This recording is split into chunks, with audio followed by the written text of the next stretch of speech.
Hello दोस्तों, stock market IQ channel में आप सभी का बहुत बहुत स्वागत है। तो दोस्तों, आज के इस वीडियो में हम एक ऐसे शेयर के बारे में देखने जा रहे हैं जो कि रिटेल इन्वेस्टर के बीच में इस शेयर के बारे में ज़्यादा चर्चा होते हुए हम लोगों को देखने को नहीं मिलता, और जनरली रिटेल इन्वेस्टर इस शेयर को इग्नोर करते हुए ही हम लोगों को देखने को मिलता है।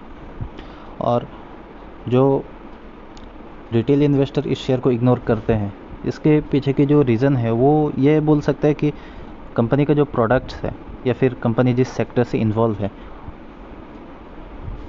वो हम लोगों को बोरिंग लग सकता है।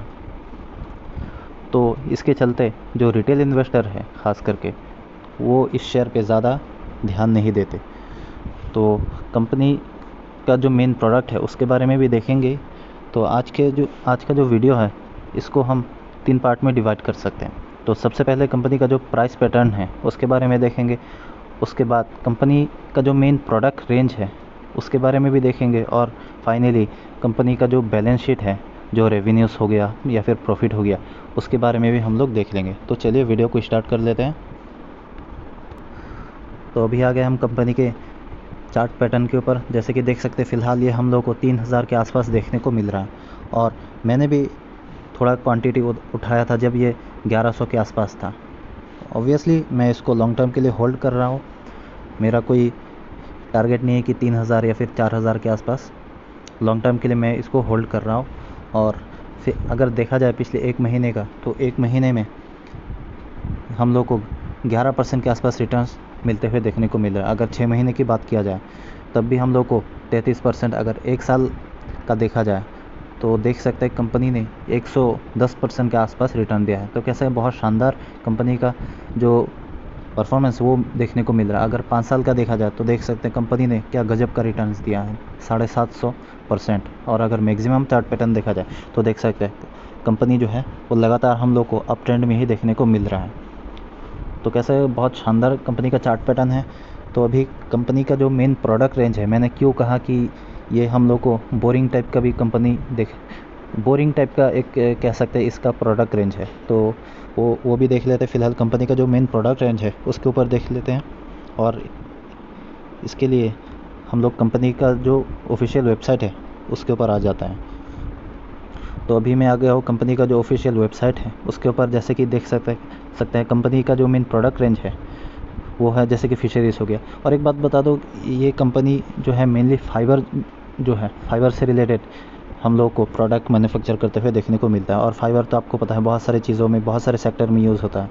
जैसे कि यहाँ देख सकते हैं फिशरीज़ में जैसे कि नेट हो गया या फिर रोप्स हो गया जो फिशिंग में यूज़ होता है। और साथ ही साथ यहाँ देख सकते हैं एक्वाकल्चर में भी नेट या फिर रोप्स हो गया, अलग अलग टाइप के जो यूज़ होता है। और साथ ही साथ ये देख सकते हैं शिपिंग या फिर इंडस्ट्रियल, यहाँ यार्न और थ्रेड यानी जो बैग बनाने में यूज़ होता है, जो धागा टेक्निकल फाइबर जो है वो यूज़ होता है। जैसे और यहाँ देख सकते हैं स्पोर्ट्स में जो टेनिस हो गया या फिर फुटबॉल हो गया, इसमें जो नेट यूज़ होता है वो भी हम लोग को कंपनी ये मैन्युफैक्चर करते हुए देखने को मिलता है। और देख सकते हैं कोटेड फैब्रिक्स, जिसको आप तिरपॉल भी बोलते हैं बहुत से जगह पे, तो वो भी ये कंपनी मैन्युफैक्चर करते हुए देखने को मिलता है। एग्रीकल्चर से रिलेटेड और जियो सिंथेटिक्स यानी जो मिट्टी में जो यूज़ होता है फिल्ट्रेशन के लिए, या फिर कह सकते हैं ड्रेनेज के लिए, या फिर कह सकते हैं सॉइल इम्प्रूवमेंट के लिए, तो इससे रिलेटेड भी कंपनी हम लोगों को बहुत सारे चीज़ें मैन्युफैक्चर करते हुए देखने को मिलता है। तो जैसे कि आपने देखा, ये सब जो चीज़ें हैं ये रिटेल इन्वेस्टर को ज़्यादा एक्साइटेड नहीं लगता, और इसलिए मैंने कहा कि ये एक टाइप का बोरिंग टाइप का कंपनी है,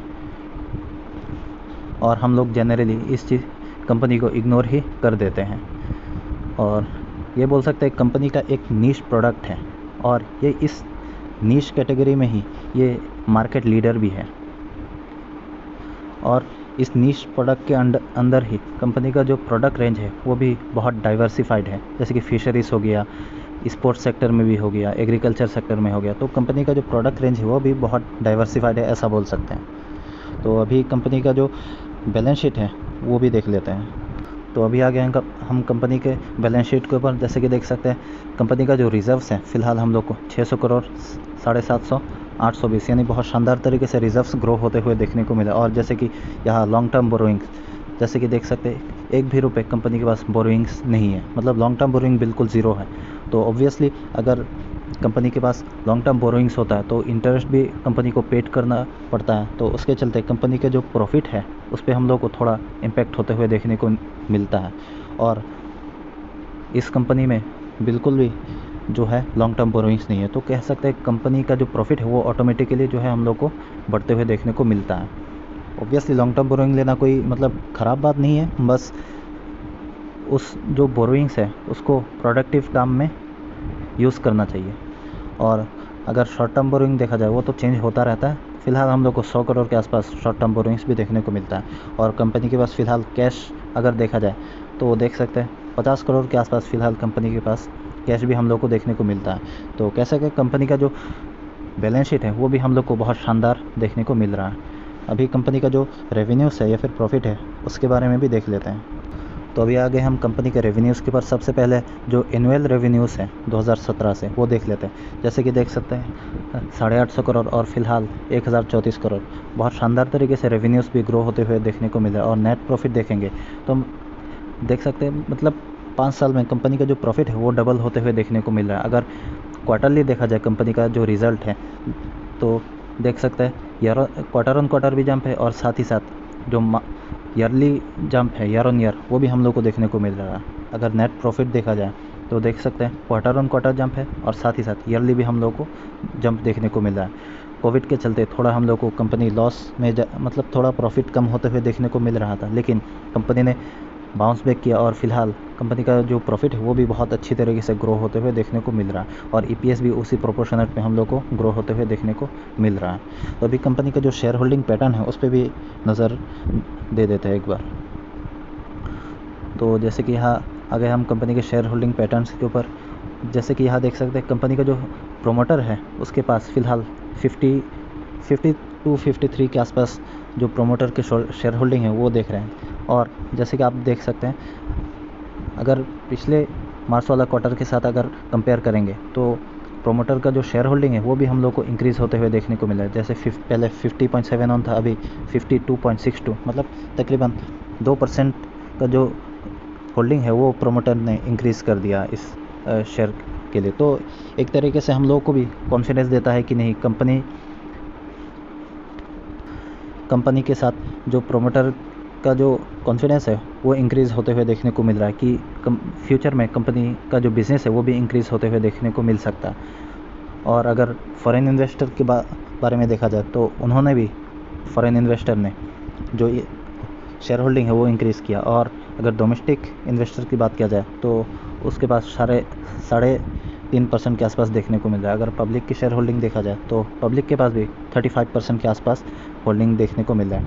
तो कह सकते हैं कंपनी का जो ओवरऑल जो बैलेंस शीट है या फिर शेयर होल्डिंग पैटर्न है वो भी हम लोग को बैलेंस्ड या फिर बहुत शानदार ऐसा देखने को मिल रहा है। और कौन सी कंपनी है उसके ऊपर अभी आ जाते हैं। तो जैसे कि यहाँ देख सकते कंपनी का नाम है गैरवेयर टेक्निकल फाइबर्स लिमिटेड। जैसे कि मैंने आपको बताया कि कंपनी जो है टेक्निकल फाइबर तो कई सारे टाइप के होते हैं, लेकिन ये टेक्निकल फाइबर यानी इंडस्ट्रियल यूज़ में या फिर ऐसे कुछ कैटेगरी में यूज़ होता है, उससे रिलेटेड ये कंपनी काम करते हुए हम लोग को देखने को मिलता है। आप चाहो तो कंपनी के जो वेबसाइट है उसके ऊपर जाके और भी डिटेल में देख सकते हो।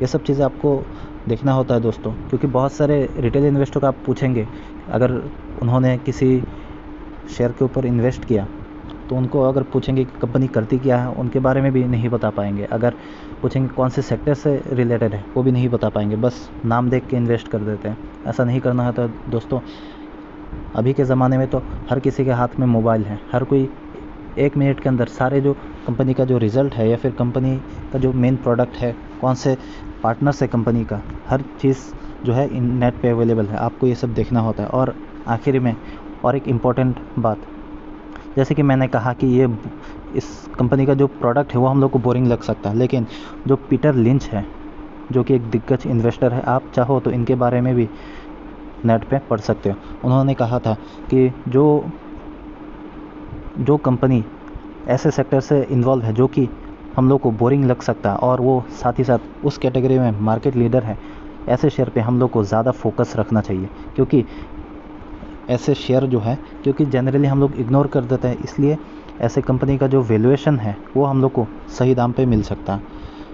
तो इसलिए आप चाहो तो इसके ऊपर भी फोकस रख सकते हो। आखिर में ये बताना चाहूँगा कि अभी जाके कि इतना कुछ देख लिया, बहुत शानदार है, इसलिए ब्लाइंडली जाके आपको निवेश नहीं करना है। आप जो है और भी डिटेल में जाके कंपनी के बारे में स्टडी कर सकते हो। अगर आपको पसंद आए तब जाके आप फाइनली निवेश करने का जो डिसीज़न है वो आप ले सकते हो। तो वीडियो अगर पसंद आया तो लाइक कर दीजिएगा और चैनल को भी सब्सक्राइब कर दीजिएगा। मिलते हैं आपसे नेक्स्ट वीडियो में। जय हिंद।